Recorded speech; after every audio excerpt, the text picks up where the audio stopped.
अस्सलाम वालेकुम, मरहबा। Question number 34, page number 396। दूसरा सफ़ा निकालें, इधर से जगह बना दें फर्स्ट रो में।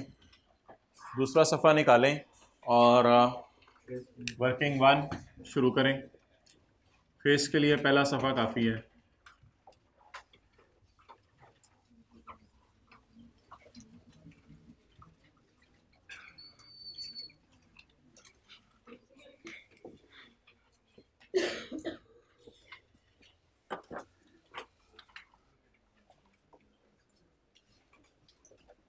Okay. Mohammad Askar owns an industrial undertaking under the name and style of Askar and company. ये ना कहिएगा कंपनी का सवाल आ गया, हमने नीचे नोट डाल दिया आउट ऑफ सिलेबस। उसने बरकत के लिए अपने नाम के साथ कंपनी लगाया हुआ है individually. Mohammad Askar owns an industrial undertaking under the name and style Askar and company which is engaged in the business of pharmaceutical products। दवाइयाँ बना के बेचते हैं, manufacturing of pharmaceutical products. Following information is available for the year ended 31 December 2021। Sale, cost of sale, gross profit, admin and selling expenses. एक नया expense हमें नज़र आ रहा है आज मार्केटिंग एक्सपेंस के नाम से, और अदर इनकम आ रही है जो ऐड हो रही है, और प्रॉफिट बिफोर टैक्स है। सवाल की रिक्वायरमेंट है सेल से सवाल शुरू नहीं करना। Your computation should commence from profit before tax. आपकी कंप्यूटेशन शुरू होनी चाहिए प्रॉफिट बिफोर टैक्स से। तो सवाल कह रहे हैं कि आपने शुरू करनी है कैलकुलेशन प्रॉफिट बिफोर टैक्स से। थर्ड और फोर्थ रो में जगह बना दें। आपने कैलकुलेशन शुरू करनी है प्रॉफिट बिफोर टैक्स से। Okay, what is the profit? 2468। चलो बना दो ये जगह, खुला दिल रखो, कोई नहीं। 2468। हाँ ये भी सही कह रहे हो, 2468।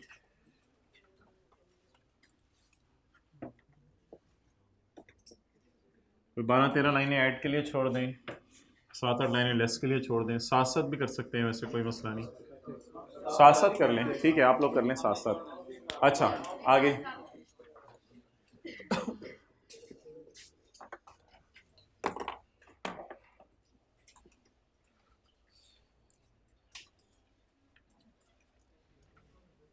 वेलकमिंग एटीट्यूड शो करें लेट आने वालों को। बाद में थोड़ा सा एहसास दिला दीजिएगा क्लास के एंड पे, या टाइम पे आया करो। अच्छा मोहतरम, बड़ी एक 2-3 बेसिक बातें हैं, ये सब के आने का वेट किया जा रहा था, वो मैं करना चाह रहा था।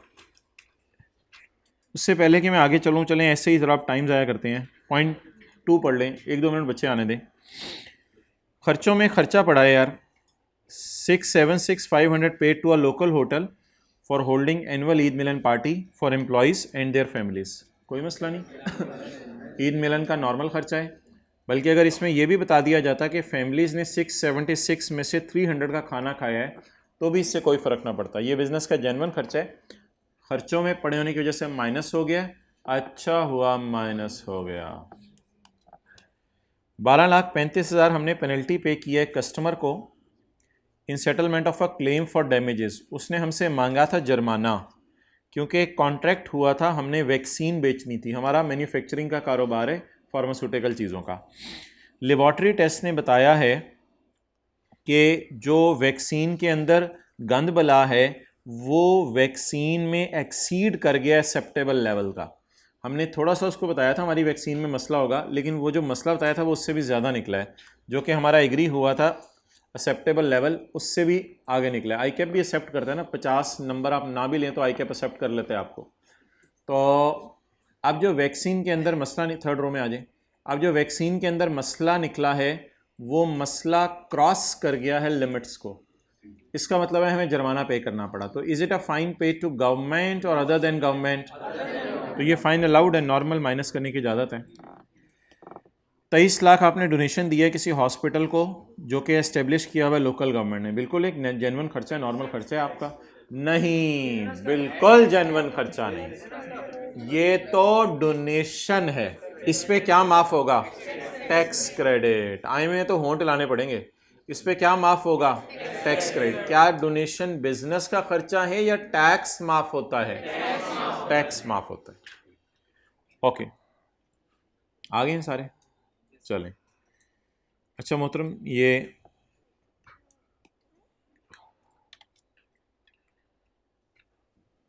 अगर सेल से सवाल स्टार्ट करेंगे ना कभी पेपर में, तो अलाउड खर्चे माइनस करेंगे। एक बेसिक बात थी, सबके आने का वेट किया जा रहा था। सेल से सवाल स्टार्ट करेंगे तो अलाउड खर्चे माइनस करेंगे, और अगर प्रॉफिट से सवाल स्टार्ट करेंगे तो नॉट अलाउड खर्चे ऐड करेंगे। ये ज़रा न्यूमेरिकल सॉल्व करने का तरीका होता है। सेल से स्टार्ट करें तो अलाउड खर्चे माइनस कर दें, प्रॉफिट से स्टार्ट करें तो नॉट अलाउड खर्चे ऐड बैक कर दें। ये एक बेसिक थीम है सारे सवालों की। अच्छा, जो हमारा चैप्टर है ना, क्या कहते हैं, 8, वो जो चैप्टर है ना, वो ये कहता है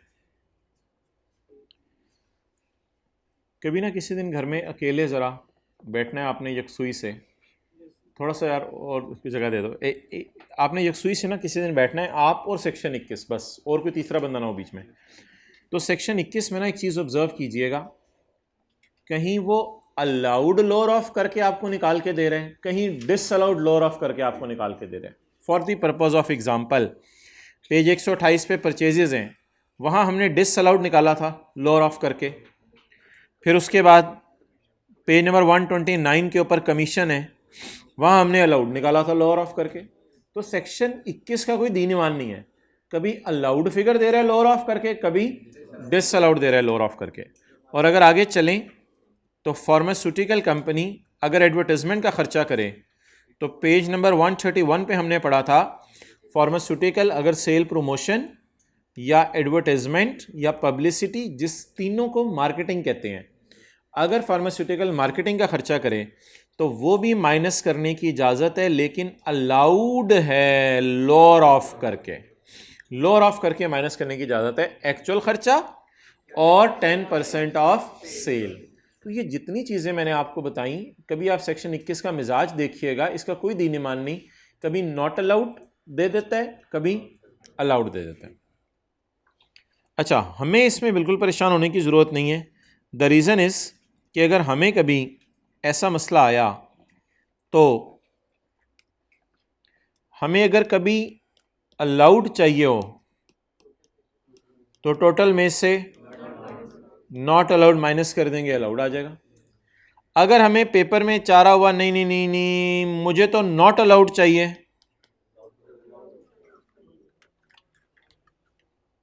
तो हम क्या करेंगे, टोटल में से अलाउड माइनस कर दें तो it is a basic theme. Total में से नॉट अलाउड माइनस करें तो अलाउड, या टोटल में से अलाउड माइनस करें तो नॉट अलाउड। ये पूरी एक बेसिक थीम थी बिजनेस के चैप्टर के न्यूमेरिकल्स की। अब हम सवाल शुरू करते हैं। कॉस्ट ऑफ सेल में मसला है, एडमिन एंड सेलिंग में मसला है, मार्केटिंग एक्सपेंस में मसला है, अदर इनकम में मसला है। लेकिन मेरे ख्याल से सेल्स टैक्स, इनकम टैक्स के न्यूमेरिकल में तो हम इंक्लूड को हाईलाइट नहीं करते, क्योंकि हमारा स्टार्टिंग पॉइंट ही प्रॉफिट होता है, तो अंदर रख के कुछ करना ही नहीं होता। तो ठीक है, बस स्टार्ट करें आप 2468 से। प्रॉफिट आ गया 2468। अब कुछ चीज़ें ऐड करनी है, कुछ चीज़ें लेस करनी है। रॉ मटेरियल है, 1700 का, जो कॉस्ट ऑफ सेल में पड़ा हुआ है, full stop. No tax was deducted at the time of payment, इस पे टैक्स नहीं कटा था। ओके, इस पे टैक्स नहीं कटा था। परचेज डिसअलाउड, वर्किंग 2, यानी कि मैंने कहा 10-12 लाइनें इसके लिए छोड़ दें, 8-9 लाइनें इसके लिए छोड़ दें। उसके बाद working 2, purchase disallowed, it is lower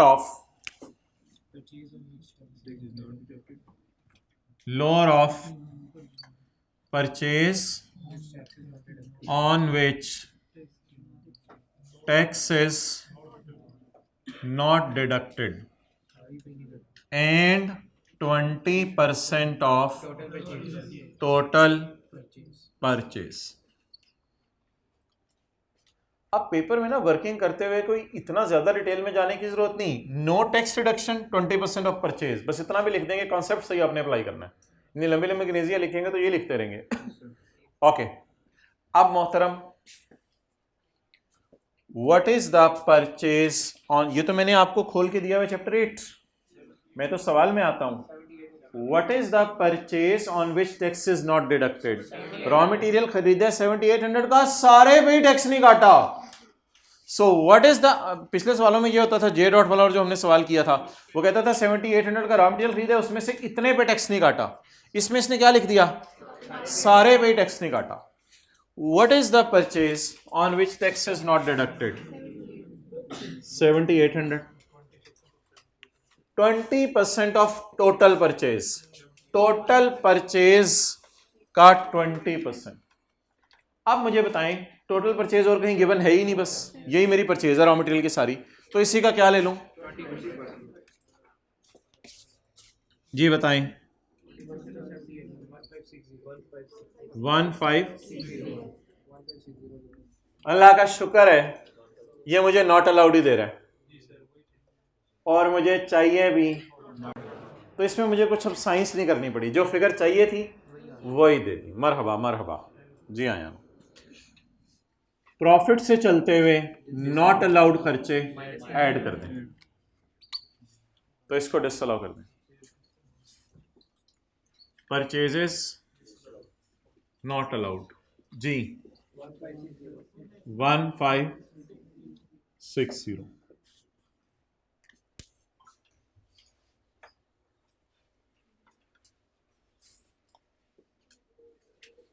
next, जल्दी जल्दी be quick. Accounting depreciation business का खर्चा नहीं है, इसे उल्टा दें। और प्रोविजन खर्चा नहीं है, प्रोविजन के अगेंस्ट जो एक्चुअल एक्सपेंस है वो बिजनेस का खर्चा है।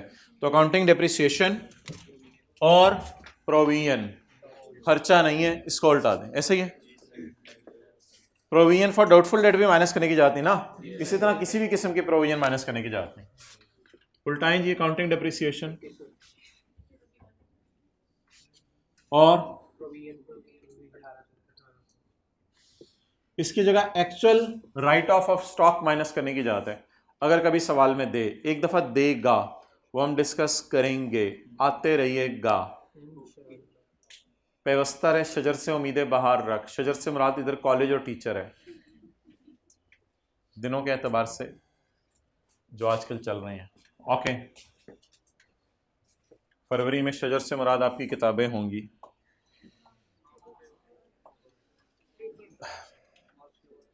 मार्च में समरीज होंगी टॉपिक्स की जो आपने बनाई होंगी अपने लिए। पॉइंट नंबर 2, एडमिन एंड, हाँ सानू का मलाई रखो साथ में। Admin and distribution expenses include Eid Milan party genuine खर्चे, जो हजरात लेट आए हैं मैंने इनको बता दिया है। पेनल्टी कस्टमर को पे की है, जेन्युइन खर्चा है। डोनेशन जेन्युइन खर्चा नहीं है। जी बताएं कौन कौन से खर्चे। ईद जफियां पार्टी,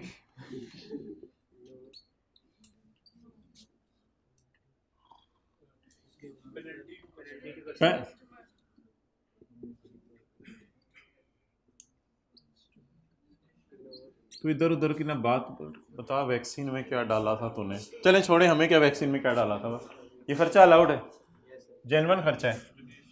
तो क्या करें, डोनेशन के साथ रिक्लासिफाई लिखना है।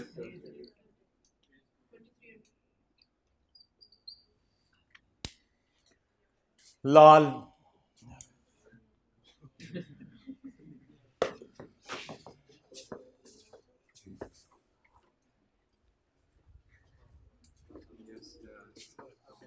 लाल से आज आपको काला लिख के दिखाया जाएगा।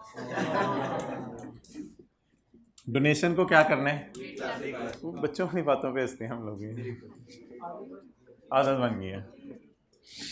आप लोगों के बच्चे बड़े खुश रहेंगे। ओके, बात बहुत आगे निकल गई। चलें आगे, डस्टर नहीं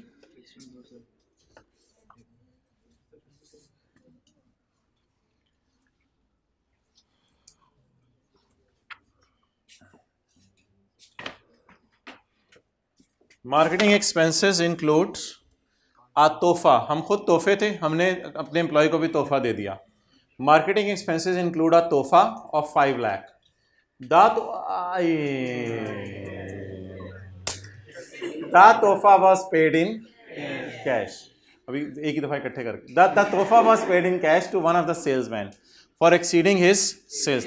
उन्होंने लुट मचा दी, पता नहीं क्या क्या बोंगियां मार के फार्मास्यूटिकल प्रोडक्ट सेल करके आ गए। हम बड़े खुश हुए, हमने उसे 5 लाख रुपए जज्बात में आके जेब से बोझे से निकाल के दे दिए। मार्केटिंग एक्सपेंसेस का टोटल देखते हैं।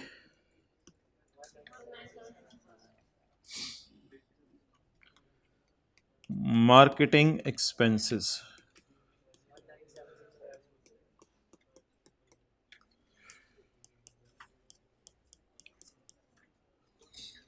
अगर किसी टी काउंट का साल का टोटल 2.5 लाख रुपए से ज्यादा हो कितना ज्यादा है 2.5 लाख से, तो बोलते हुए शर्म सी आवे।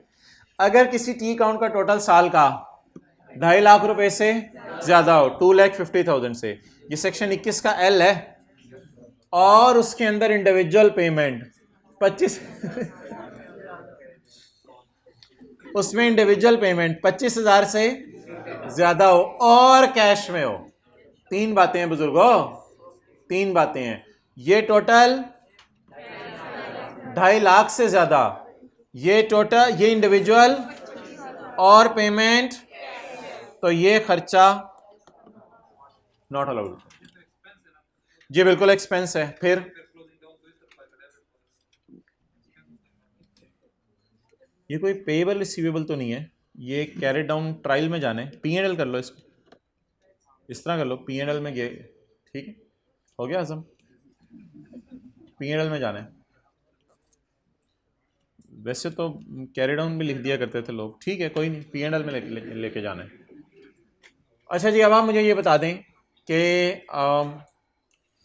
टैक्स वालों की नज़र में जेन्युइन खर्चा कितना है? जेन्युइन खर्चा हम अकाउंटिंग वालों की नजर में खर्चा कितना है? 19765 हम की नजर में, हम की नजर में, लेकिन तुम की नजर में यानी टैक्स वालों की नजर में कितना है?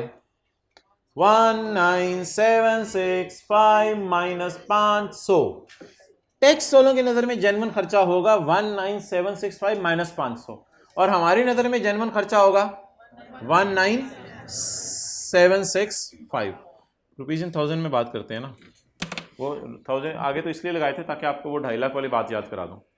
ओके, अब एक और प्रोविजन इधर साथ लगेगी हमारे। मार्केटिंग एक्सपेंस फार्मास्यूटिकल मैन्युफैक्चरर को अलाउड होता है लोअर ऑफ करके, तो ये एक वक्त में 2 प्रोविजन साइमल्टेनियसली वो टेस्ट कर रहा है। अब वर्किंग नंबर 3, मार्केटिंग एक्सपेंस। ये अभी मैंने आपको सुबह सुबह आते ही दिखा दिया था। मार्केटिंग एक्सपेंस माइनस होगा लोअर ऑफ करके।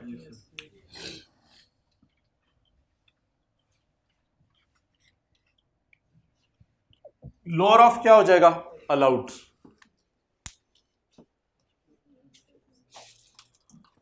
अलाउड हो जाएगा लोअर ऑफ करके। जो हज़रात लेट तशरीफ लाए हैं, लाएं तशरीफ। अच्छा,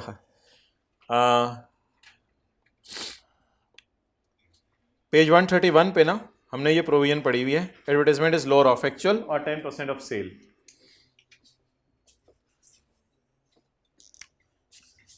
ये कैलकुलेशन किसके लिए करें आप? टैक्स वालों की नजर में करें ना? मेरे ख्याल से अब एक्चुअल अकाउंटिंग वाला नहीं होगा। जब टैक्स वाले आपको लोअर ऑफ करके माइनस करने देंगे ना, तो सिर्फ जेन्युइन खर्चे लेंगे। सोचें जरा, टैक्स वाले कह रहे हैं ना इनमें से ये दोनों चीजें माइनस कर लो। ऐसी एक मिसाल देता हूं, टैक्स वाले कहते हैं डोनेशन में सी इज लोअर ऑफ, उसमें जेन्युइन डोनेशंस डालेंगे या जाली डोनेशंस भी डालेंगे? जेन्युइन डोनेशंस डालेंगे। तो जरा मुझे बताएं, अब मैं लोअर ऑफ जब करने लगा हूं तो टैक्स वालों की नजर में करने लगा हूं या अकाउंटिंग के टीचर ने कोई रूल बनाया हुआ है? जल्दी बताएं, जल्दी बताएं। टैक्स वालों की नजर में करने लगा हूं, अकाउंटिंग के टीचर ने तो कोई रूल नहीं बनाया हुआ। तो जब टैक्स वालों की नजर में करने लगा हूं तो फिर जेन्युइन खर्चे एक्चुअल में लिए, जाली भी डाल के जेन्युइन खर्चे लें, जेन्युइन। वैसे मुझे बताएं खर्चे अकाउंटिंग वालों की नज़र में कितने थे? टैक्स वालों ने क्या कहा कि एक्चुअल खर्चा सिर्फ 265। ये टैक्स वालों की नज़र में कौन सा खर्चा हो गया? जेन्युइन, प्योर, साफ धुला हुआ सुथरा। इसका कंपेयर करना है 10% ऑफ सेल से।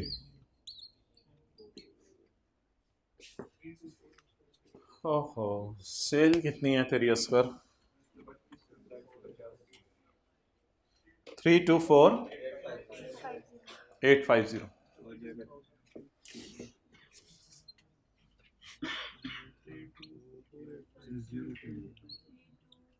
32485।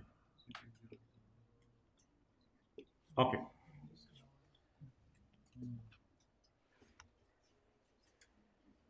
क्या ही खूबसूरत एडजस्टमेंट है जिसने हमें अलाउड दिया है, लेकिन हम प्रॉफिट से चल रहे हैं, तो हमें क्या चाहिए? Not allowed. तो नॉट अलाउड अभी हम निकाल लेते हैं। परचेज नॉट अलाउड या मार्केटिंग नॉट अलाउड? इसमें दो प्रोविजंस इकट्ठी टेस्ट हुई हैं। मार्केटिंग नॉट अलाउड, प्रॉफिट से चलते हुए नॉट अलाउड को ऐड कर दें। नॉट अलाउड कैसे निकलती है? Total minus allowed is equal to not allowed. अब मैं टोटल कौन सी लूं? अकाउंटिंग वालों वाली, क्योंकि मैंने तो टोटल खर्चा यही बुक किया हुआ है ना, तो मैं टोटल खर्चा कितना लूं? अभी मैं कोई टैक्स रूल नहीं लगा रहा, अभी मैं आपसे पूछ रहा हूं मेरा टोटल खर्चा कितना है जेन्युइन, मेरा अकाउंटिंग वालों का। तो टोटल खर्चा कितना? 19765। इसमें से टैक्स वाले कितना माइनस करने देंगे? लोअर। What is lower? तो अब चैलेंज अगला ये है कि अकेले बैठ जाना किसी दिन सेक्शन 21 के साथ और देखना ये है कि वो अलाउड वाली देता है या फिर नॉट अलाउड वाली चीजें देता है। जी, ये 500 असल में वही आ गया जो कैश पेमेंट है, लेकिन ये जरूरी नहीं है। अगर ये लोअर आ जाता तो गेम और होनी थी कोई। उसमें फिर 500 को भी माइनस करते हैं।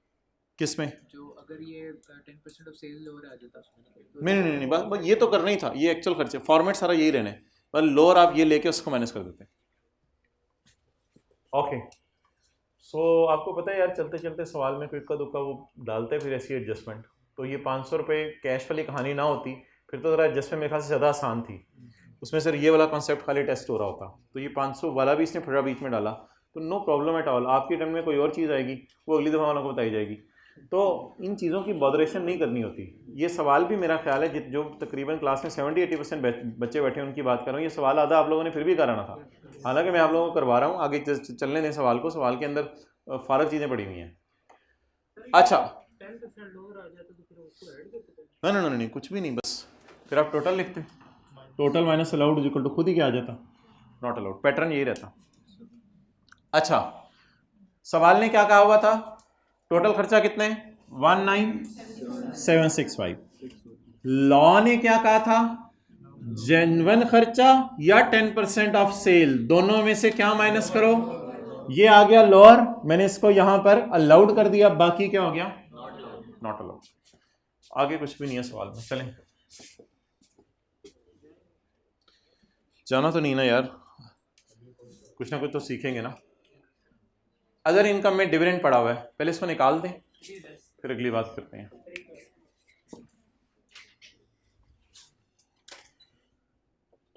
डिविडेंड इनकम, जी बोले।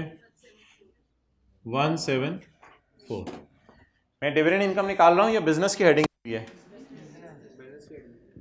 डिविडेंड इनकम को निकाल दें। इनकम्स को कैसे निकालते हैं? लेस करके।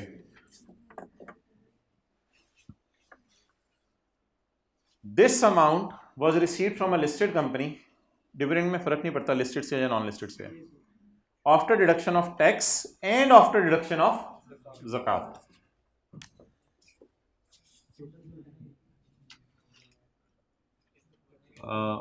Working for net dividend is equal to gross minus 15% of gross minus ज़कात।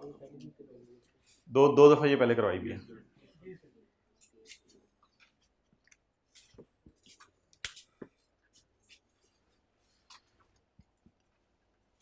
This amount, the amount was net. The amount was net of two things. तो ये कितनी है? x एज्यूम कर लें ग्रॉस को, minus 15% of x minus 30, x is equal to gross dividend which is 240.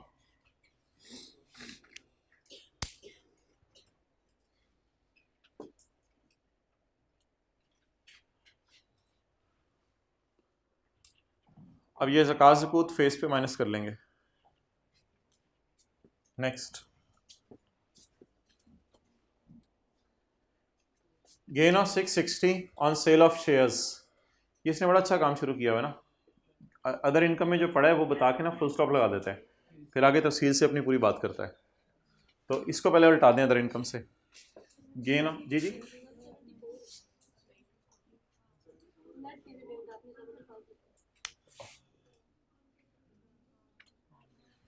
अच्छा, अगला bullet, other income include gain on sale of shares.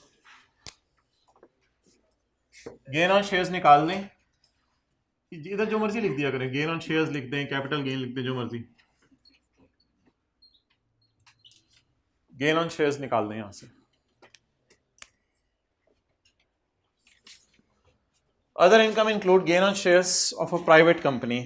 यहां तक पढ़ के अच्छा, हमारा जो साल है ना वो है 31 दिसंबर 2021। हमारा साल क्या है? 31 दिसंबर 2021। लेकिन इसको अगर टैक्स के एतबार से बात करें तो ये 30 जून 22 का साल बनता है, स्पेशल टैक्स ईयर। देखने में, पढ़ने में मैं कह रहा हूं 31 दिसंबर 21 को एंड हो रहा है, लेकिन डिनोट कैसे करूंगा? Special tax year 2022। ओके, हमारा साल खत्म होने से महीना दो पहले, नवंबर में महीना दो पहले हमने जो है वो प्राइवेट कंपनी के शेयर बेचे हैं। देखने में ये प्राइवेट के लग रहे हैं। प्राइवेट का मतलब ये है कि कैपिटल गेन के साथ लॉस लगाऊंगा मैं नॉर्मल रिजीम, लेकिन इसमें से 60% शेयर्स इस कंपनी के, आकाश के, गवर्नमेंट ने ओन किए हुए हैं। तो चैप्टर 5 के अंदर हमने पढ़ा था कि अगर गवर्नमेंट किसी कंपनी के 50 या उससे ऊपर शेयर खरीद ले तो वो प्राइवेट कंपनी अपने नाम के साथ शर्मा के लगाए प्राइवेट, हम नहीं शर्माएंगे और हम इसको क्या कहेंगे? Public company. हमने ये शेयर खरीदे थे जून में। ये देख लेंगे जब टैक्स निकालना होगा, होल्डिंग पीरियड, इसको देख लेंगे। बता दें अगर फेडरल गवर्नमेंट ने शेयर खरीदे तो ये कंपनी पब्लिक है या private? If a company is public तो कैपिटल गेन के साथ क्या लॉस लगाऊं? Separate block. रिक्लासिफाई करना है। साथ ही वर्किंग 5, इनकम फ्रॉम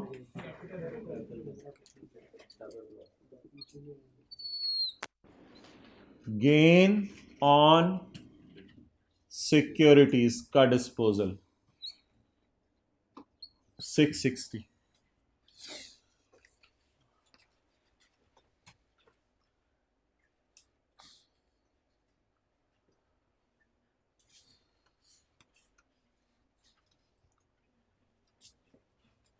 चलें आगे।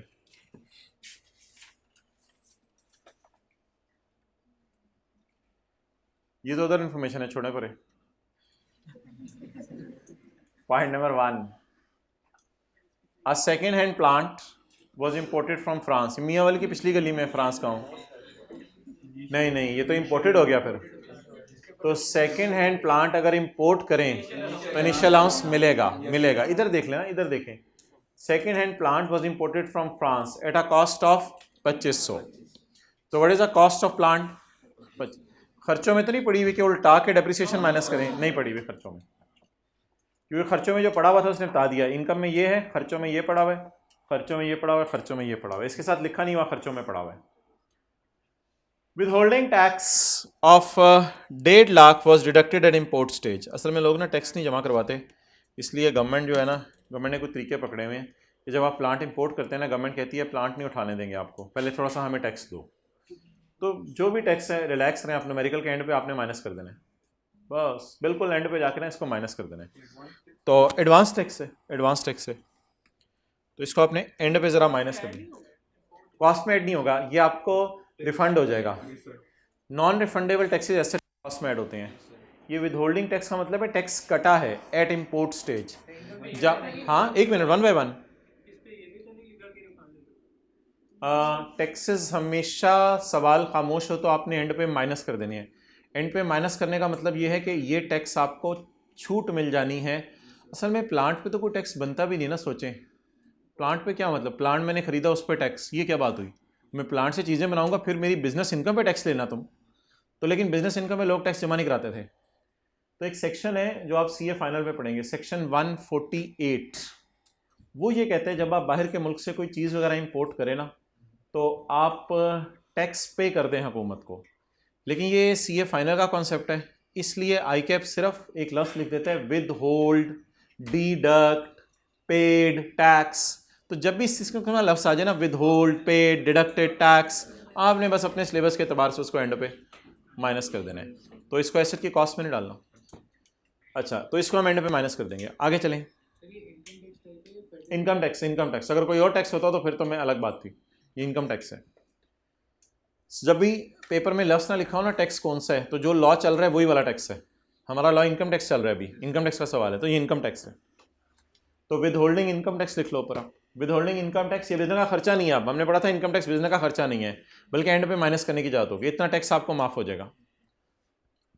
ये ना मैंने बात असल में थोड़ी देर बाद डिस्कस करनी थी, जब मेरे नीचे 2 टैक्सेस और आ रहे हैं, आज नीचे 2 टैक्सेस और आ रहे हैं, उसके साथ मिला के मैंने ये बात डिस्कस करनी थी, इसलिए अभी छोड़ें इस बात को। अच्छा, ये हम एंड पे माइनस कर देंगे। आगे चलें। प्लांट इंस्टॉल हुआ है सितंबर में, सितंबर, अक्टूबर, नवंबर, दिसंबर, उससे कोई फ़र्क नहीं पड़ता, हमने डेप्रिसिएशन को कौन सा टाइम बेस पे एलोकेट करना है, इससे कोई फ़र्क नहीं पड़ेगा। फुल ईयर डेप्रिसिएशन चार्ज करेंगे। एसी ने इनकर किया इंस्टॉलेशन ऑफ 375, और वो इसने एडमिन एक्सपेंसेस में डाल दिया है। तो इंस्टॉलेशन को एसेट की कॉस्ट में डालना चाहिए या एक्सपेंसेस में? कॉस्ट में। अब क्या करें, खर्चों में पड़ी हुई है, खर्चों में पड़ी होने की वजह से प्रॉफिट तक पहुंचते हुए इसको क्या कर दें, उल्टा दें।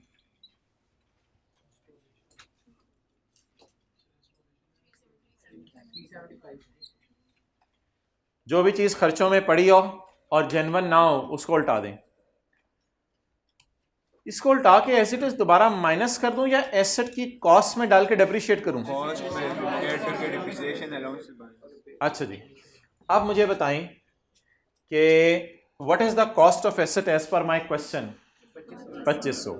What is wrong installation which is expensed? तो अब बताएं cost for the purpose of depreciation is 2500 और 2500 जमा 375। अगर लिखा होता है इसने AC इनकट cost of 375 on installation which is capitalised, फिर तो कोई मसला ना होता, फिर एसेट की कॉस्ट ही सही पड़ी होती। अभी इसने कहाँ डाल दी है? इसका मतलब है एसेट में, लेकिन इंस्टॉलेशन इज अ नेसेसरी खर्चा, तो इसे एसेट की कॉस्ट में डलना चाहिए। डल कहाँ गया है? खर्चों में। खर्चों में उल्टा के एसेट की कॉस्ट में डाल दें। अब मैं क्या कैलकुलेट करूं? टैक्स वालों का इनिशियल अलाउंस। लेकिन पहला चैलेंज कॉस्ट पता होनी चाहिए, दूसरा चैलेंज इनिशियल अलाउंस का रेट पता होना चाहिए। पहले मैं एसेट की कॉस्ट निकालूंगा।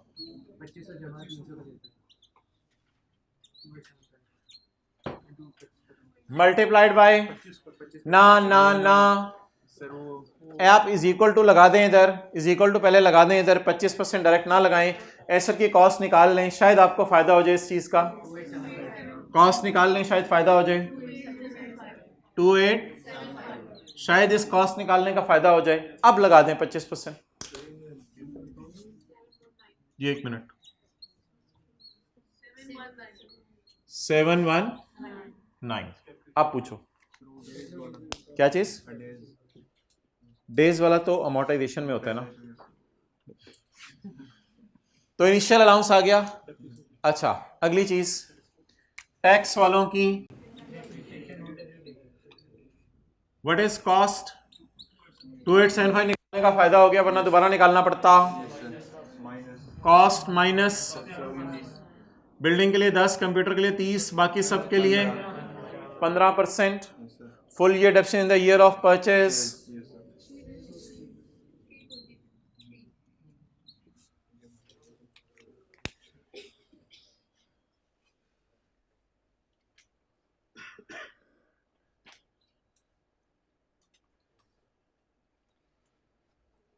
और अगर इफ समवन इज विला तो फिर वो ऐसे भी कर सकता था, 2500 जमा 375, 2875।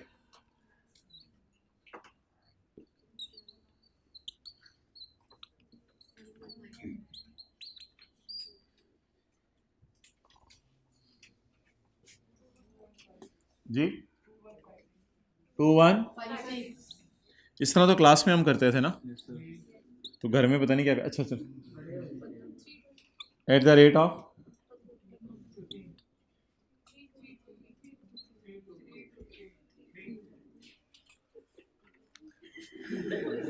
अच्छा आप बोलें इनिशियल अलाउंस और टैक्स डेप्रिसिएशन को फेस पे ले जाएं या उधर ही निकाल लें? तो बात नहीं सुन रहा था तूने, कैसे बोलना था उधर ही? यार ये सीए ना बताऊं फुल पैकेज डील है, फुल एक पैकेज है। Mobile side, extra curricular side, 2-4 side के ऊपर कंसंट्रेशन। वही बिगड़िया है यार, आप लोगों का ये हाल है तो आने वाली ना।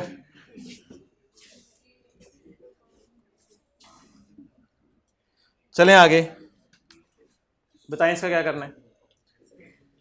किसका? आंटी का। ये point 2, pre commencement expenditure of, बोले 3400। प्री कमेंसमेंट एक्सपेंडिचर कितना है? 3400। प्री कमेंसमेंट एक्सपेंडिचर होता है फिजिबिलिटी स्टडी वगैरह। और सेक्शन 25 पे जाके नजर मारें, पेज नंबर, यार कोई बैठे होते हैं ना मेरे जैसे भी, उनको भूला होता है। पेज नंबर बताएं। 144 भाई फरमा रहे हैं। 144 पे जाके देखें प्री कमेंसमेंट एक्सपेंडिचर के साथ क्या करना है। 5 साल पर अमाउंट, होंठ हिला लें, चलें बोल लें, 5 साल पर अमाउंटाइज करें। मेहरबानी आप बता दें जी, प्री कमेंसमेंट एक्सपेंडिचर को उल्टाऊं कितने से और माइनस कितने से करूं? उल्टाऊं कितने से और माइनस कितने से करूं?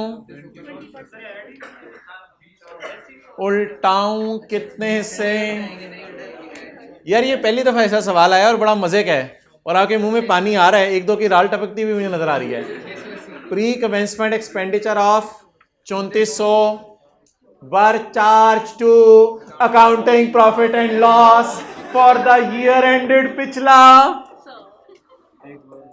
पिछले साल खर्चे में डाला था। टैक्स वाले कहते हैं होली होली होली होली होली माइनस करो।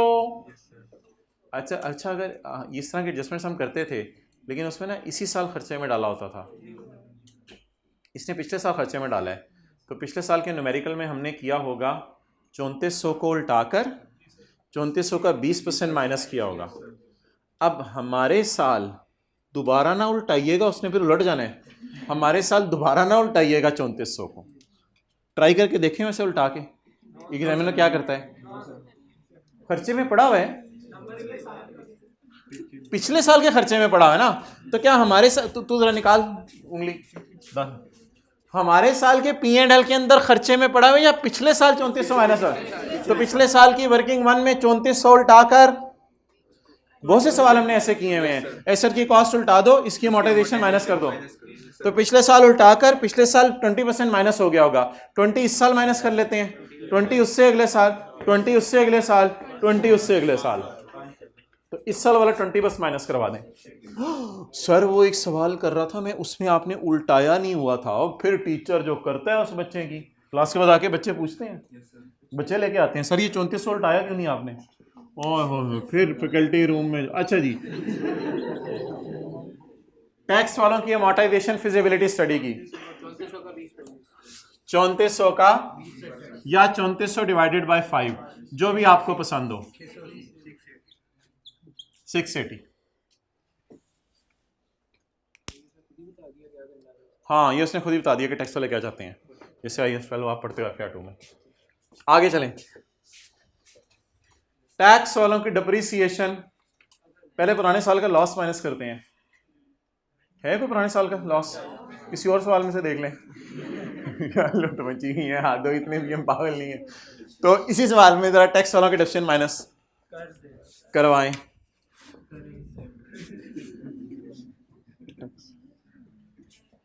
अदर देन इम्पोर्टेड, ओ गाय, ऐसे तुझे पता है हमने इम्पोर्टेड प्लांट की निकाल ली हुई थी। कहते हैं इम्पोर्टेड प्लांट की डिप्रिसिएशन में तुम खुद ही निकाल लो। हमने कहा वो तो हमने निकाल ली हुई है। कहते हैं बाकी मेरी तरफ से। क्या बिजनेस में इम्पोर्टेड प्लांट ही होगा या और प्लांटें भी होंगे? प्लांटें भी होंगे, फर्नीचरें भी होंगे, बिल्डिंगें भी होंगी, पता नहीं बिजनेस में क्या क्या होता है। नजर उठाएं।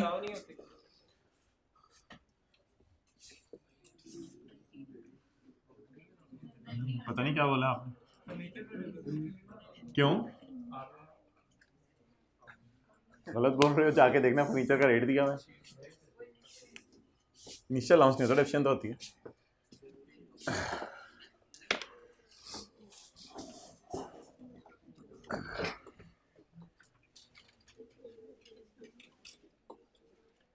साथ वाले को मुतवज्जे करें, उसके कान खोलें।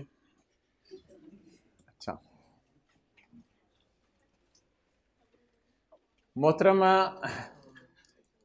लोग ना टैक्स नहीं जमा करवाते थे, तो गवर्नमेंट ने इसका एक तरीका पकड़ा हुआ है टैक्स लेने का। बिजनेसमैन को जगह जगह गवर्नमेंट तंग करती है। असगर ने कहीं कारोबार शुरू किया हुआ है फार्मास्यूटिकल मैन्युफैक्चरिंग का। अब असगर गवर्नमेंट के हाथ तो पता नहीं आए ना आए, ये अलग बात है। तो मुख्तलिफ मौके हैं जिस पे असगर गवर्नमेंट को टैक्स जमा करवा देगा, यानी गवर्नमेंट उससे ज़बरदस्ती ले लेगी। इसके 3-4 मौके मैं आपको बता देता हूँ, कोई पेपर में 1-2 और आ गए तो वो भी आप देख लीजिएगा, कोई ऐसी मसले वाली बात नहीं। 3 सेक्शन है जो आप CA फाइनल में पढ़ेंगे। इंपोर्ट करने पे प्लांट सेक्शन 148, एक 147 और 153, ये तीनों सेक्शन हमारे सिलेबस में नहीं है। अच्छा, इन सेक्शंस में आप ये पढ़ेंगे कि असगर जब बाहर के मुल्क से प्लांट मंगवाए तो हुकूमत कहती है असगर यार थोड़ा सा ना इनकम टैक्स हमें जब दे दो। असगर कहते हैं साल का एंड आने दो, प्रॉफिट कमाने दो, उसके बाद अच्छा असगर चल थोड़ा सा टैक्स दे वरना प्लांट नहीं उठाने देंगे। वो असगर बेचारा प्लांट टैक्स दे देता है। जहाँ जहाँ से ये हुकूमत के हत्थे चढ़ते हैं ना, हुकूमत उनको पकड़ती रहती है। थोड़ा सा टैक्स ले लिया, थोड़ा सा टैक्स ले लिया, तंग करने के लिए, तंग करने के लिए। किधर है ITO, कहाँ पड़ा हुआ है? नहीं पड़ा हुआ, ये पड़ा हुआ है। सेक्शन कौन से? 148। इसने को 10,000 दफ़ा ढूंढना है। 148 import, the collector of custom shell collect advance tax from every importer of goods at the rate specified फलां फलां। तो ये टैक्स निकल आएगा और ये CA फाइनल का कोई सेक्शन लग रहा है। इसके बाद क्या लिखा हुआ है? Advance tax shall be collected in the same manner as custom duty. The tax required to be collected in this section shall be adjustable. ये आपको साल के एंड पे वापस मिल जाएगा। तो ये किस तरह की कोई कहानी आप पढ़ेंगे। इसी तरह सेक्शन 147 है, इसी तरह 148 है। तो गवर्नमेंट मौके मौके पे ना लोगों से टैक्स लेती है। अब प्लांट इंपोर्ट करके वो बेचारा आ गया, अब दुकान पे उसने प्लांट चलाया, प्लांट चला के उसने दवाइयाँ बनाई, दवाइयाँ बना के उसने मुझे आपको बेची, तो हम नॉर्मल तरीके से चीज़ खरीद के आ जाएंगे। दवाइयाँ बना के उसने किसी जाइंट को बेची, डॉक्टर्स हॉस्पिटल को बेची। गवर्नमेंट ने डॉक्टर्स हॉस्पिटल को कहा कि यार तुम इसके कस्टमर हो, ये सेलर है, तुम्हें दवाइयाँ बेच रहा है, इसको थोड़ा सा तंग करो। जैसे तुम एम्प्लॉय की सैलरी पे टैक्स काटते हो डॉक्टर्स हॉस्पिटल वालों, ऐसे ना तुम्हारे लिए ये खर्चा है, उसके लिए ये इनकम है। तो दवाइयाँ तुम लोगों ने अगर 10 लाख की ख़रीदी है ना डॉक्टर्स हॉस्पिटल वालों, तो इसको 10 लाख की बजाय ना 9.5 लाख दे दो, बाकी हमें जमा करा दो। तो डॉक्टर्स हॉस्पिटल वाले कस्टमर बनते हैं इसके असगर के आके और इससे दवाइयों की लॉट खरीदते हैं। अब डॉक्टर हॉस्पिटल वाले गवर्नमेंट के साथ मिल के इस बंदे को दोबारा पकड़ते हैं और इससे कुछ थोड़ा बहुत टैक्स ले लेते हैं। इसको कहते हैं हम टैक्स डिडक्टेड बाय कस्टमर। हमारे कस्टमर ने हमारी जान ले ली, कस्टमर ने टैक्स काट लिया। क्लियर? ओके। मिसाल के तौर पे कमिश्नर अपने 10 बच्चे कॉलेज में लाके एडमिशन करवाए उनका। जब अब कमिश्नर अपने 10 बच्चों को एडमिशन करवाए तो कॉलेज वालों को फ़ीस पूरी ना दे, और फीस पूरी ना दे, थोड़ा सा टैक्स काट के गवर्नमेंट के ख़जाने में कॉलेज वालों को जमा करा दे, बाकी फ़ीस दे दे। इसी तरह हर 3 महीने बाद गवर्नमेंट के बंदे आते हैं आपके पास और कहते हैं असगर नज़र ना लगे, थोड़ा सा ना नज़र उतारने के लिए इनकम टैक्स 30 सितंबर से पहले जमा करा दो। हर 3 महीने बाद साल में 4 दफ़ा आते हैं और थोड़ा थोड़ा टैक्स आपसे लेके चले जाते हैं। इसे कहते हैं टैक्स पेड अंडर सेक्शन 147। ये सारी कहानियाँ हमें कहाँ से याद रहनी है? अल्लाह भला करे ICAP के पेपर बनाने वाले का, उसने अल्फाज ही ऐसे लिख दिए हैं कि बस हमें पता चल जाएगा। इनकम टैक्स कट चुका है, एडवांस टैक्स जमा करा चुके हैं, बस ये लफ्ज़ काफ़ी है इनकम टैक्स का हमारे लिए कि ये एंड पे हमने माइनस करना है। ये बस मुख्तलिफ जगहों में हुकूमत ने हमें पकड़ने की कोशिश की थी, एंड पे इसको माइनस कर दीजिएगा 14 लाख और 2 लाख। एक ध्यान रखिएगा, और एक ये भी सेक्शन है 148, इसमें भी 1.5 लाख कटा हुआ है आपका। एंड पे ध्यान रखिएगा इन तीनों को माइनस करना है। लेकिन एक बात और है जो मैंने आपसे पहले कभी की थी कि अगर हम ये खर्चे में डाल चुके हैं, अगर इनमें कहीं किसी के साथ आ जाता 1.5 लाख के साथ या 1400 के साथ या 200 के साथ कि this is included in expenses, फिर उसको उल्टाना भी था और एंड पे जाके लेस भी करना था। अभी ये जो मैंने स्काई ब्लू में हाईलाइट किए हैं, इन तीनों को एंड पे क्या करना है, हमने लेस कर देना है। आप लोग फिगर्स हाईलाइट ना करें, income tax deducted, advance tax paid, with holding tax deducted, ये 3 लाइनें अंडरलाइन कर लें। इस तरह की लाइनें जब भी में आए तो आपने इस टैक्स को न्यूमेरिकल के कब माइनस कर देने, एंड पे ला के माइनस कर देना है। क्लियर? ओके, तो इसको इंशाल्लाह हम एंड पे माइनस कर देंगे। अब आप हजरात जो है वो मुझे बता दें कि what is my income from business. 6647। Clear? Now we'll move towards the face नहीं, now we'll move towards face of numerical।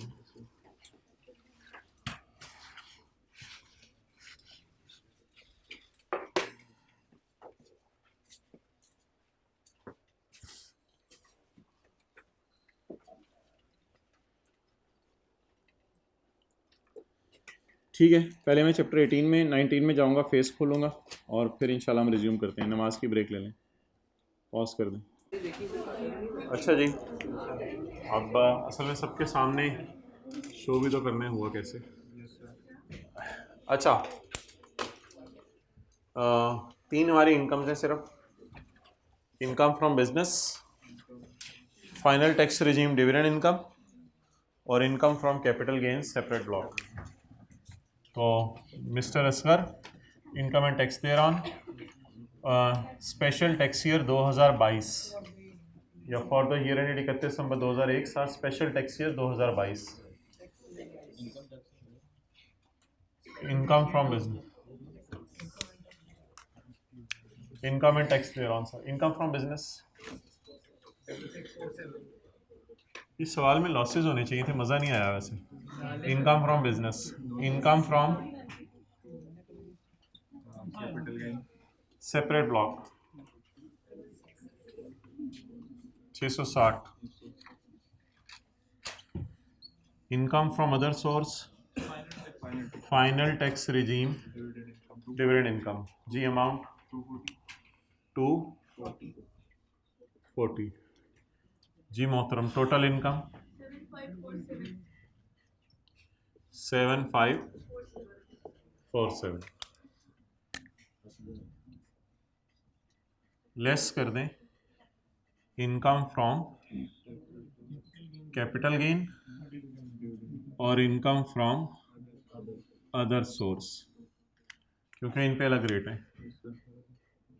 660 240 जी, किसी ने बिल्कुल सही लिखा हुआ था टोटल इनकम। तो टोटल इनकम बता दें कितनी आई।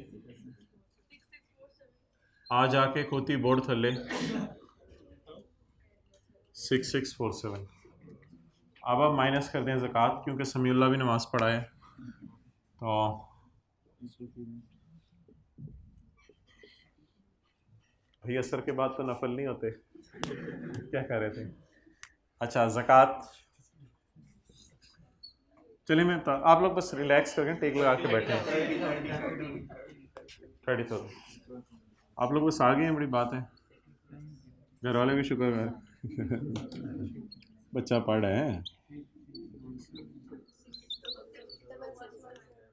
6617 भाई जनाब कलमा चौक गए थे नमाज पढ़ने,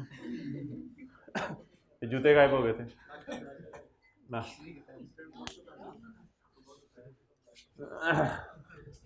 चलें ये नोट करें।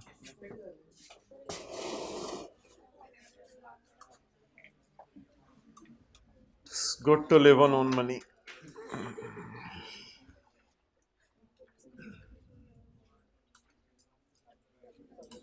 अच्छा जी,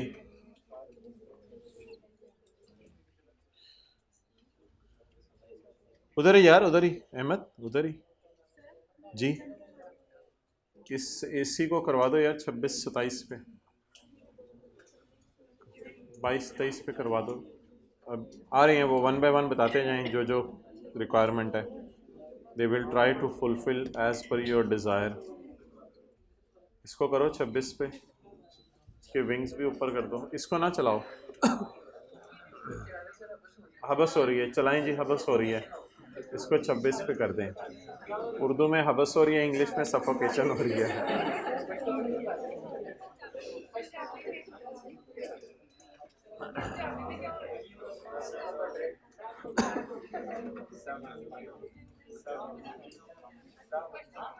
अच्छा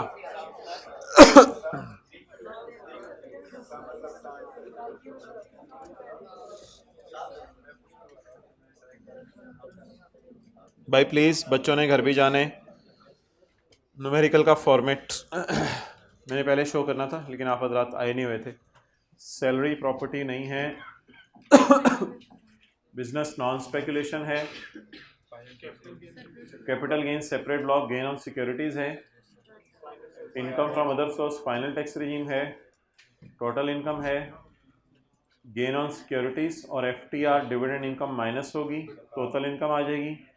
ज़कात, education expenses of children, taxable income आ जाएगी। ज़कात है सिर्फ ग्रॉस टैक्स निकलेगा चैप्टर 4 पे जाके। फॉरेन टैक्स क्रेडिट नहीं है। चैरिटी का टैक्स, फॉरेन कितों है, चैरिटी का टैक्स क्रेडिट है। ये क्लास के एंड पे ना छेड़ा करेंगे। Tax on separate, tax on securities है। इमूवेबल प्रॉपर्टी नहीं है। डिविडेंड का टैक्स है। टैक्सेस डिडक्टेड में एक तो डिविडेंड का आ जाएगा, बाकी नीचे बरात लगी होगी। 2-3 चीज़ें हमने माइनस करनी है। फिर पेएबल टू गवर्नमेंट आ जाएगा या रिफंडेबल फ्रॉम गवर्नमेंट आ जाएगा। ओके, अब ना इस मौके पे आकर जब फेज शुरू हो जाए सवाल का, business, capital gain, dividend, separate block को डिविडेंड माइनस हो गया, ज़कात माइनस होगी। इस मौके पे आके ना आपने अपने अंदर के पप्पू को जगाना है। जगाएं ज़रा उसको, थोड़ा सा हिले, हिले ज़रा, जगाएं। नहीं उठ रहा ये कब से। अच्छा, अब आपने ना बस थोड़ी थोड़ी देर बाद पप्पू से पूछना है कि मोहतरम न्यूमेरिकल के फॉर्मेट में क्या आएगा।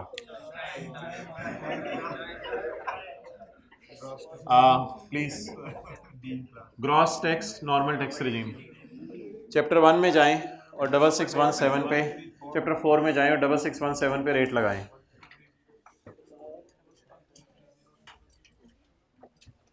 इससे आप लोगों को देख के बंदा मोटिवेट हो जाता है।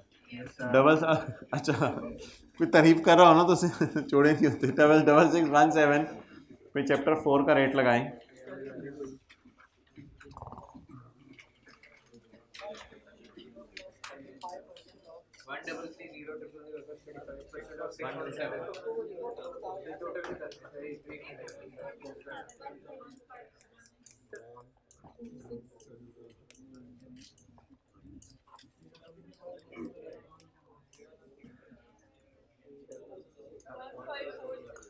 वन 5 4 6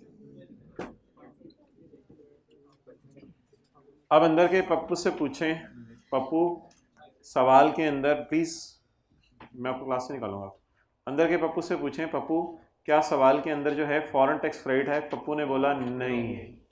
आगे चलें, अंदर के पप्पू से पूछें चैरिटी है? पप्पू ने कहा हाँ। आप थोड़ी देर के लिए पप्पू को सुला दें और खुद जरा एक्टिव हो जाएं।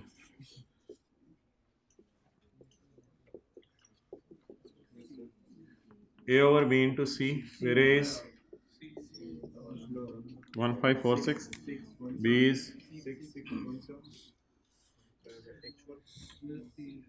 into C is lower of actual donation. तो 2300 थी, यहाँ मैंने रिक्लासीफाई साथ लिखा हुआ था, जाके ढूंढे वर्किंग वन में। 2300 की डोनेशन है या 30% ऑफ 6617, लोअर क्या आ गया 198, लोअर आ गया 1985। कुछ लग रहा है इन गलियों से गुजरे हुए हैं? फोर 464। बहुत तेज़ी से आप देख रहे हैं आजकल हम मंजिल की तरफ रवां दवाएं और 31 जनवरी के करीब पहुंच रहे हैं। वो ऑनलाइन वालों से बात नहीं करा जो ये लेक्चर फरवरी में ले रहे हैं, तो हम तेज़ी से मंजिल की तरफ रवां दवा हैं और टॉपो टॉप जा रहे हैं। रोड़े रास्ते में आए थे वो हमने हैंडल कर लिए, अब रोड़ियाँ रह गई हैं तो उनको इंशाल्लाह देख लेते हैं। अंदर के पप्पू को उठाएं। टैक्स ऑन सेपरेट ब्लॉक है पप्पू को फिर सुला दें। पहले बता दें टैक्स कितने। अच्छा जी, चैप्टर 4 से अब वापस आ जाना। अब क्या करना है उधर, less add tax on separate block, tax on securities बस लिख देना काफ़ी होगा। No there is a next challenge कि सिक्योरिटीज़ कब ख़रीदी हैं, 1 जुलाई 22 से पहले या 1 जुलाई 22 के बाद। और फिर अगला सवाल होल्डिंग पीरियड के बुनियाद पे इसका टैक्स कैलकुलेट होगा। एक एक करके चीज़ें गिरना शुरू हो गई हैं। चैप्टर नंबर कैपिटल गेन, सुभान अल्लाह सही कह रहे हो। पेज 224। अगर सिक्योरिटीज़ 30/22 से पहले की ख़रीदी हैं तो फिर 12.5, और अगर सिक्योरिटीज़ 1 जुलाई 22 के बाद ख़रीदी हैं तो depending upon holding period. So let us come सवाल की तरफ आते हैं।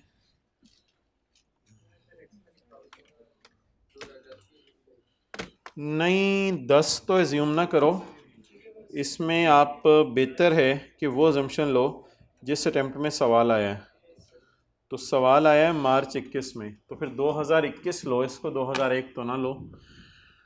तो ये जी बनता है 31 दिसंबर 2021 का साल, और डेट ऑफ परचेज़ है जून 2020 इसे हम कहेंगे, और ये बनेगा नवंबर 2021। डेट ऑफ परचेज़ लिखें यहाँ पे, डेट ऑफ परचेज़ 1 जुलाई 22 से पुरानी है, बल्कि डेट ऑफ सेल भी पुरानी है, हमने तो डेट ऑफ परचेज़ देखनी होती है। डेट ऑफ परचेज़ 1 जुलाई 22 से पुरानी है, इसलिए होल्डिंग पीरियड नहीं देखा जाएगा, 12.5 का रेट लगेगा। लेकिन अगर bill first date of purchase 1 जुलाई 22 के बाद वाली होती तो इसका होल्डिंग पीरियड है जून 20 से लेके नवंबर 21। तो जून 20 जून 21 1 साल, और 1 साल और 4-5 महीने, 1 साल के बाद 2 साल के अंदर फिर ये वाला सिनेरियो बनता। लेकिन अभी इस चक्कर में पढ़ने की ज़रूरत नहीं, तो रेट डायरेक्ट लगा देंगे 12.5 तो 12.5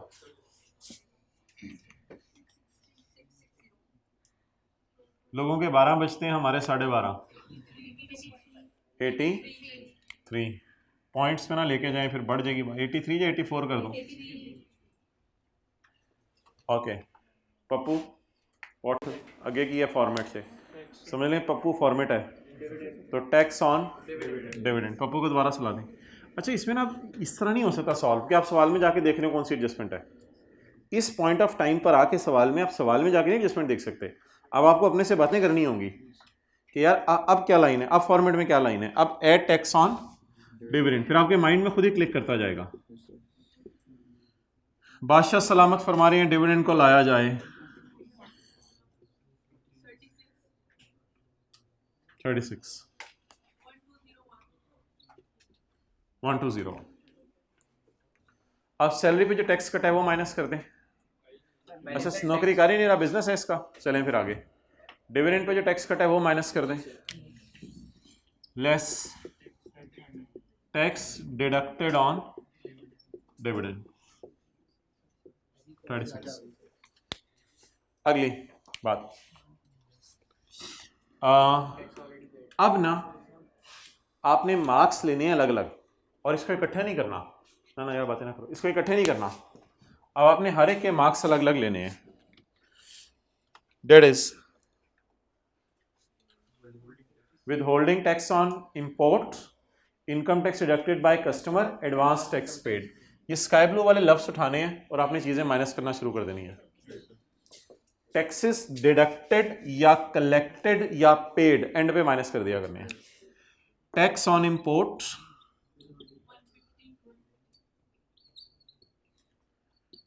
tax deducted by customer 1400, tax paid in advance. देख लो फिर मैं इस तरह लिख देता हूँ, लो तुम लोग अपना करो मैं अपना करूँ। टैक्स पेड इन एडवांस जी 200। मैं तो ये मशवरा दूंगा, ये आसान मार्क्स होते हैं, अगर कभी पेपर छीनने लगे ना तो इन वाली चीज़ों को छोड़ के एंड पे आके ये सारे माइनस कर दीजिएगा, ताकि ये वाले मार्क्स आपको मिल जाएं। ये सबसे आसान मार्क्स होते हैं, एंड पे सिर्फ ये चीज़ें माइनस करनी होती हैं।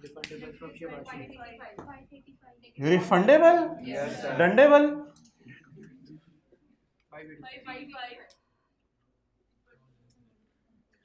Refundable on zero rates, sorry दिमाग की गरारियों को वापस लाइन, इनकम टैक्स हो रहा है। रिफंडेबल फ्रॉम गवर्नमेंट,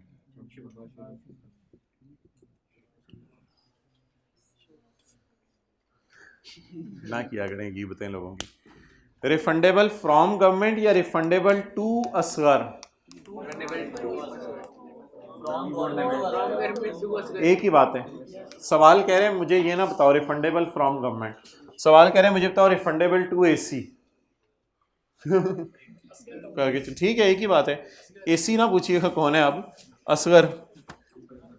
तो रिफंडेबल टू असगर या रिफंडेबल फ्रॉम गवर्नमेंट, ठीक है। मोबाइल साथ से यूज हो रहा है, जरा बंदा ताज़ा दम हो जाता है। ओके आगे चलें।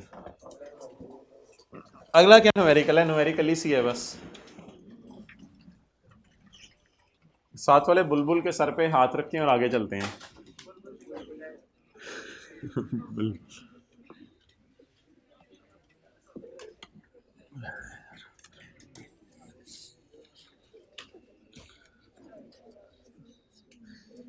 यार एक बात कर दूं आप लोगों से,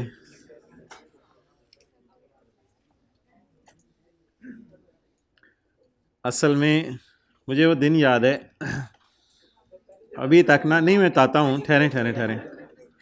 मुझे वो दिन याद है जब ये सवाल हो रहा था सेल्स टैक्स का, और आप लोग ऐसे देख समझ रहे थे ना, sport cell, exam cell too really looking tough. और आज कोई पता नहीं इस किस्म के सवाल भी आप कर चुके हैं कि आप देख के तो चीज़ें आसान होती हैं, मेहनत करें तो हासिल हो जाती हैं। इसी तरह अल्लाह की ज़ात का ताल्लुक़ है, देखने में शायद आपको लगेगा मुश्किल है, जब आप चलना शुरू होंगे ना तो रास्ते बड़े आसान हो जाएंगे, लेकिन हिम्मत करनी पड़ेगी। अच्छा आप बता दें जी, कहाँ हम थे, चैप्टर 18 में। फरहीन बाजी को तो कर लिया हो ना सॉल्व,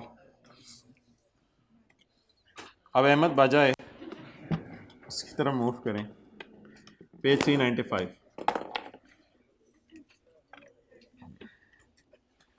बस एक स्टोरी सी है अहमद के बारे में, मैंने कहा आप लोगों को बता दूं, कहीं ऐसा ना हो कि मरने से पहले हमें पता ही ना चले अहमद ने क्या किया। अहमद ने ना MBA कर रहे कर लिए कर लिया है, has completed his MBA from a university in university South Asia नहीं, यूनाइटेड स्टेट्स ऑफ अमेरिका, बाहर के मुल्क से उसने MBA किया है.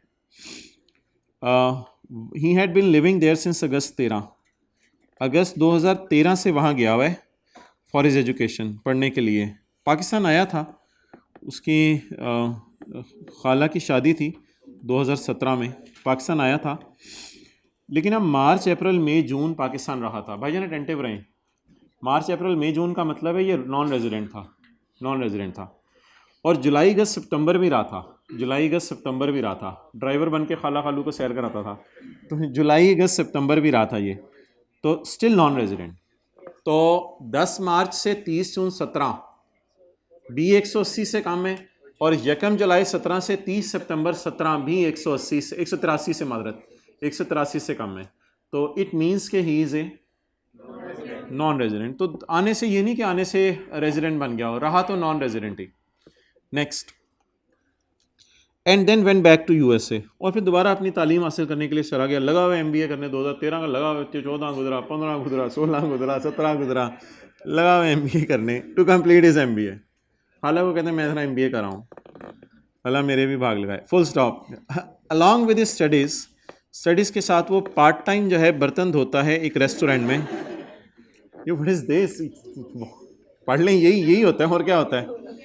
He was doing a part-time job at a restaurant in USA till नवंबर 19 को मेरे ख्याल से इसका MBA कंप्लीट हो गया. अब इसने सोचा कि अब अपनी सरजमीन में चलते हैं, अम्मी अब्बू के साथ रहते हैं, बहुत जुदाई बर्दाश्त कर ली, पाकिस्तान आ गया ये 1 दिसंबर 19 को. ठीक है जी, मरहबा, आप टैक्स ईयर 2020 में रेजिडेंट बन गए. वो अपनी आने की डेट्स बता रहे हैं, अपनी गरारी से इनकम टैक्स में अड़ी हुई आपकी. अच्छा, तुम 1 दिसंबर 19 को आ गए, दिसंबर, जनवरी, मार्च, अप्रैल, मई, जून, टैक्स ईयर 2020 में तुम 7 महीने तुम रेजिडेंट हो. ही रिटर्न टू पाकिस्तान on 1 दिसंबर 2019, और इसने सोचा कि अब मैं लोगों से प्लेटें धुलवाऊंगा, और एक कारोबार शुरू कर दिया, ट्रेडिंग बिजनेस कारोबार शुरू कर दिया इसने. अब इसके नौकर होंगे, पहले ये किसी का नौकर था, अब इसके नौकर होंगे. वक्त बदल गया. फ्रॉम 1 जनवरी 20, मेरे ख्याल से 1 महीना वेलियाँ मारता रहा होगा पाकिस्तान में, दोस्तों यारों रिश्तेदारों से मिलने. उसके बाद इसने सोचा पाकिस्तान में ना कारोबार शुरू करती हैं, MBA को नौकरी तो कहता है मिल नहीं रही, तो चलो कोई नहीं, अब कारोबार अपना को शुरू करते हैं. ये और बात है, इसको लॉस आ गया मेरे ख्याल से, वो छोड़ें. अच्छा, अब मोहतरम, यहाँ तक की कहानी ये है कि सवाल की रिक्वायरमेंट है 2020 का साल, सवाल है 2020 का. तो अगस्त 13 में वहाँ गया था, तो 14 अगस्त 13 का मतलब 30 14 है ना, 14, 15, 16, 17, 18, 19, 20 नॉन रेजिडेंट. वैसे 17 में आया है ये 1 मार्च, लेकिन नॉन रेजिडेंट. 18 में भी पाकिस्तान था, जुलाई अगस्त सितंबर में, देख लेना इधर, बाद में साथ वाले से बातें कर लीजिएगा, इधर ही होगा वो नॉन रेजिडेंट. 2019 में भी, 2020 में 1 दिसंबर 19 को पाकिस्तान आया है. 7 महीने की वजह से क्या बन गया, रेजिडेंट. डन. आगे चलें जी. ठीक है, एक हल्की सी इन्फॉर्मेशन मुझे मिली, काम की, मैंने लिख ली. 1 दिसंबर 19 को पाकिस्तान आ गया जी. इसका मतलब है कि जुलाई अगस्त सितंबर अक्टूबर नवंबर तक USA में था, और दिसंबर जनवरी फरवरी मार्च अप्रैल मई जून पाकिस्तान में है. Below is the computation. कहते हैं मैं टैक्स तुम्हें खुद ही कैलकुलेट करके टैक्सेबल इनकम वगैरह निकाल के दे देता हूँ, पाकिस्तान की और बाहर की. हमने कहा बाहर में क्या? कहते हैं वो जो मैं नौकरी कर रहा हूँ, फ़ॉरेन सैलरी रेस्टोरेंट के अंदर, तो मैं माशाल्लाह प्लेटें धो के 840 कमा लेता हूँ, तुम क्या बात कर रहे हो. तो 8,40,000 इसने कमाया है प्लेटें धो के. ये इसने कमाया है जुलाई से लेके नवंबर तक, क्योंकि 1 दिसंबर को पाकिस्तान आ गया, प्लेट धोने के लिए तो नहीं 2 दिसंबर को दोबारा जाएगा, ये प्लेट डिस्पैच तो नहीं करवाएगा, इधर भेज दो मैं धो के भेज दूँ. तो ये जुलाई से नवंबर तक का डाटा होगा. ठीक है, फील कर रहे हैं या कराऊँ? ओके.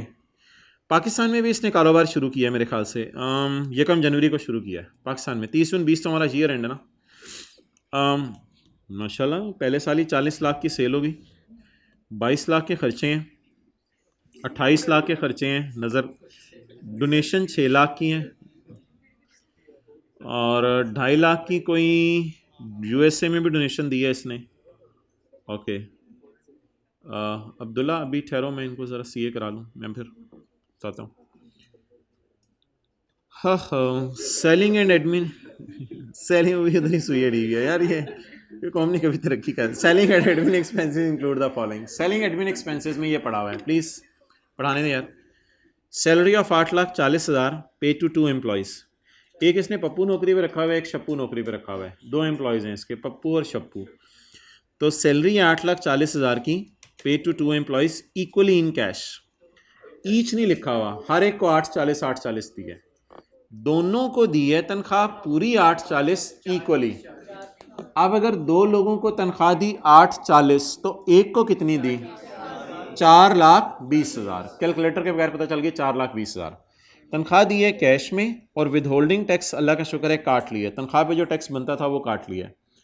तनख्वाह पे टैक्स भी काटना होता है, और अगर 25,000 से ऊपर की हो तो चेक में भी देनी होती है।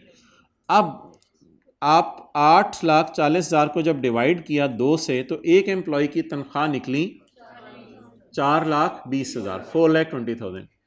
अब 4,20,000 को अगर मैं डिवाइड करूं 12 से नहीं 6 महीने से, क्योंकि उसने पाकिस्तान में कारोबार शुरू किया 1 जनवरी को, तो ये थोड़ी सी गलती हो सकती थी पेपर में कि 4,20,000 को आप डिवाइड कर देते 12 से। 4,20,000 को डिवाइड करें 6 महीने से। अच्छा 840 क्या है? 2 लोगों की 6 महीने की इकट्ठी तनख्वाह। इसको अगर मैं डिवाइड कर दूं 2 से, तो एक बंदे की 6 महीने की तनख्वाह। अगर मैं 420 को डिवाइड कर दूं 6 मंथ से, तो एक महीने की एक एम्प्लॉय की तनख्वाह कितनी निकली? 70,000। वैसे आप लोगों ने 12 से भी डिवाइड कर देना था तो 35,000 आना था, उधर भी आप लोगों ने छिक के रखना था, खैर है। तो 12 नहीं वो इस तरह डो नॉट कॉम्प्लिकेट है ही नहीं वो, फिर तो हर एक को इस तरह नहीं समझ आएगी। तो 4,20,000 को डिवाइड किया 6 से, तो जवाब क्या आ गया? इसका मतलब है हर एम्प्लॉय को 70,000 रुपये आपने तनख्वाह दी है हर महीने कैश में। ये जुर्म है, इसकी आपको सज़ा मिलेगी। तो सवाल की रिक्वायरमेंट है कमेंट करें कंप्यूटेशन के ऊपर और सजेशन दें। तो कमेंट हम ये करके आएंगे कि 25,000 से ऊपर की तनख्वाह आपने कैश में पे कर दी है, इसलिए ये नॉट अलाउड है। और सजेशन ये दे के आएंगे कि नेक्स्ट टाइम आप तनख्वाह ना ज़रा चेक में दीजिएगा 25,000 से ऊपर की। तो सजेशन उसने ज़िंदगी में पहली दफ़ा मांगी आप लोगों से, तो इस तरह की लाइन नहीं लिख के आनी, for further suggestions please contact me. आप लोगों ने ये सजेशन दे के आनी है। अच्छा इसके बाद जो है वो मोहतरम अच्छा वैसे क्या उसको इस तरह देना चाहिए 70,000 पर month paid to Pappu and Shappu for 6 month, इस तरह देना चाहिए, या 840 दे के उल्टा चलवाना चाहिए? आप सीए कर रहे हैं, बीए कर रहे हैं, तो मेरे ख्याल से तो आपके लेवल की एडजस्टमेंट है, आपका भी अब एक लेवल है, तो आपके लेवल की एडजस्टमेंट है। ये ना कहीं अब मुझे वो देगा 70 और फिर वो बचपन वाली मुझे चीज़ें तो पता है नहीं, इस तरह नहीं, अब तो बड़े हो गए हैं। आगे चलें, फील करें। पॉइंट 2, 6 लाख उसने फिजिबिलिटी स्टडी के लिए पे किया है, जो कि बिज़नेस शुरू करने से पहले इसने की थी। तो यार ये ख़र्चों में तो नहीं डालनी चाहिए आपको। इसको उल्टा के ये 6 लाख डोनेशन भी इत्तफाकन 6 लाख है, ये कोई और डोनेशन है, ये नोट ए अभी चल रहा है। तो 6 लाख आपने फिजिबिलिटी स्टडी पे की है, इसको उल्टा के इसकी जगह आप 20% माइनस कर देंगे। इसके बाद आपने डोनेशन दी है चैरिटेबल हॉस्पिटल को पाकिस्तान में, ये कोई नहीं, ये इसका टैक्स क्रेडिट मिल जाएगा, बिजनेस की रिडक्शन नहीं है ये कम से कम। और 2.5 लाख रुपया जो आपने यूएसए में डोनेशन दिया, ये बिल्कुल माइनस करने की इजाज़त नहीं है, क्योंकि जो सेक्शन 67 है हमारा टैक्स क्रेडिट्स वाला, उसमें यूएसए वाली डिडक्शन तो माइनस करने की इजाज़त नहीं हो सकती, या टैक्स क्रेडिट भी माइनस करने की इजाज़त नहीं हो सकती।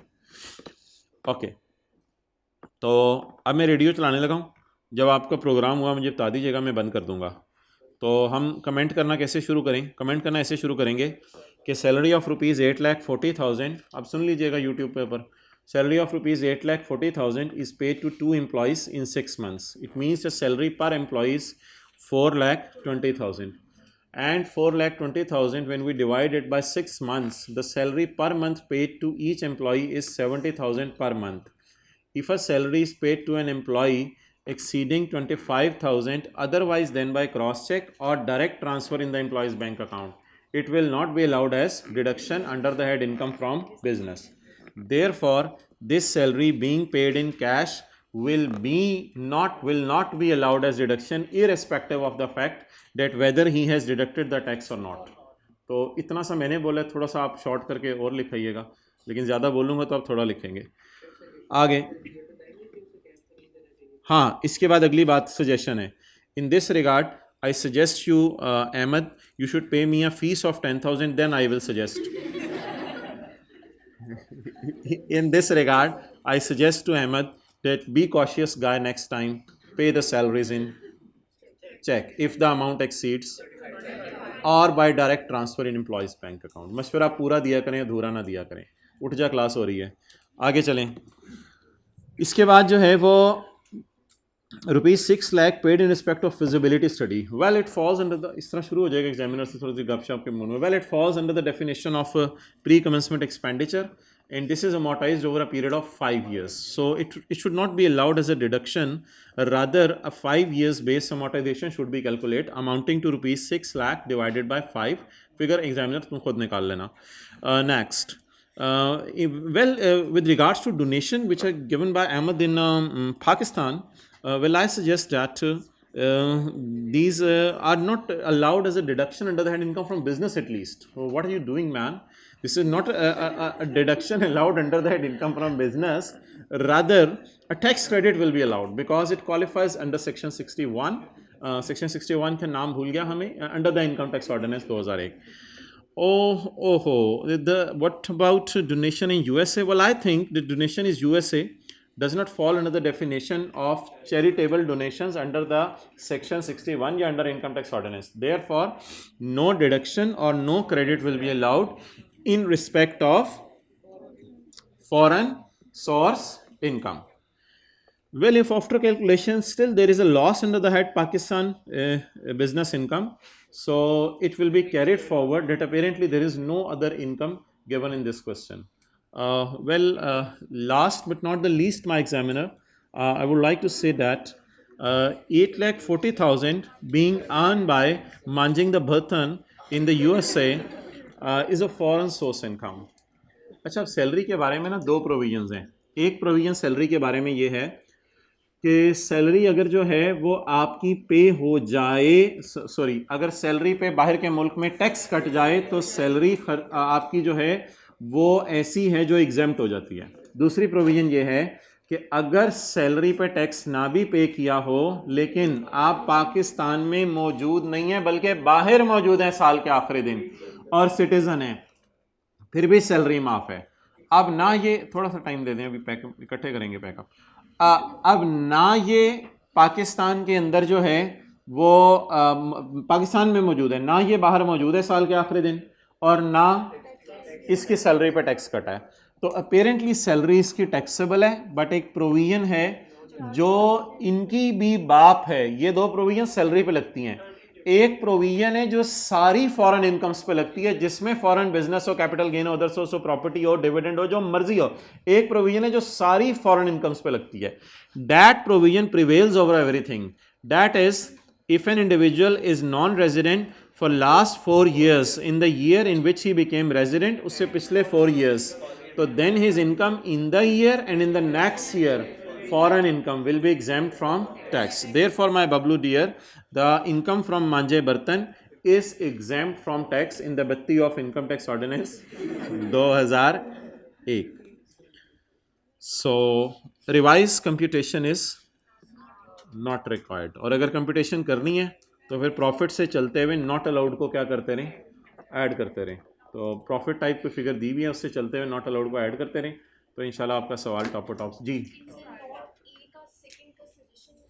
सजेशन तो कोई भी नहीं दे सकते. फिजिबिलिटी स्टडी को उसकी अकाउंटिंग, देखें सजेशन होगा टैक्स पॉइंट ऑफ व्यू से, अकाउंटिंग पॉइंट ऑफ व्यू से सजेशन अब नहीं. अकाउंटिंग वालों ने डाल दिया 6 लाख तो बस डाल दिया. टैक्स कंप्यूटेशन में हम अब क्या सजेशन दें, उसको कुछ भी नहीं दे सकते. कोई ज़्यादा सजेशन देनी भी है तो यूएसए वाले डोनेशन में दे दें कि next time you should make donation to the institute specified under section 61. तो इससे ज़्यादा और क्या सजेशन दे सकते हैं. चलो जी, क्लोज करो. ये ज़रा बैठना, ये बुक देना.